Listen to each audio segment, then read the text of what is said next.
ہم سب اپنے نبی سے محبت کا دعویٰ تو بہت کرتے ہیں، لیکن کبھی کبھار اپنے دل سے یہ سوال کریں کہ جو محبت ہم کرتے ہیں، کیا ہماری زندگی، کیا ہماری مصروفیات اس محبت کا ثبوت دیتی ہے بھلا؟ اگر ہمیں اپنے نبی محمد مصطفیٰ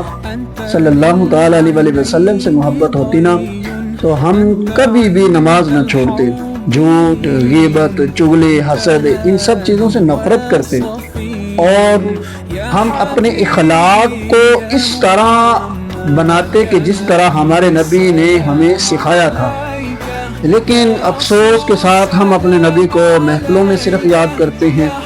ہم اپنے نبی کو ربیع الاول کے دنوں میں یاد کرتے ہیں، ہم اپنے نبی کو اس وقت یاد کرتے ہیں جس وقت ہم کوئی پریشانی میں ہوں، ہم کوئی تنگی میں ہوں، یا اس وقت جب کوئی محفل وغیرہ میں ہو۔ لیکن آقا کریم صلی اللہ تعالیٰ علیہ وسلم نے تو ساری زندگی ہمیں راتوں کو اٹھ کے یاد فرمایا، ہمیں غاروں میں جا کر یاد فرمایا، وہاں جا کر کہا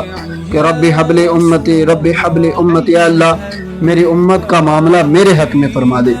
اللہ کے حبیب صلی اللہ تعالیٰ علیہ وسلم نے تو یہاں تک یعنی کہ اپنے اہل و عیال کو چھوڑ دیا اپنی امت کے لیے، لیکن امت اپنے اہل و عیال کو نہیں چھوڑ رہی اپنے نبی کے لیے۔ زیادہ نہیں، صرف روزمرہ زندگی کے ساتھ ساتھ روزانہ کچھ نہ کچھ وقت ایسا نکالیں کہ جو تنہائی میں بیٹھ کر ہم اپنے نبی کی یاد کو اچھی طرح منا سکیں، درود پاک کے ساتھ ان کی یاد کو درود و سلام کے ساتھ ان کو پکارا کریں کہ اسمی یا رسول اللہ، آپ کے بغیر تو ہماری زندگیاں ادھوری ہیں۔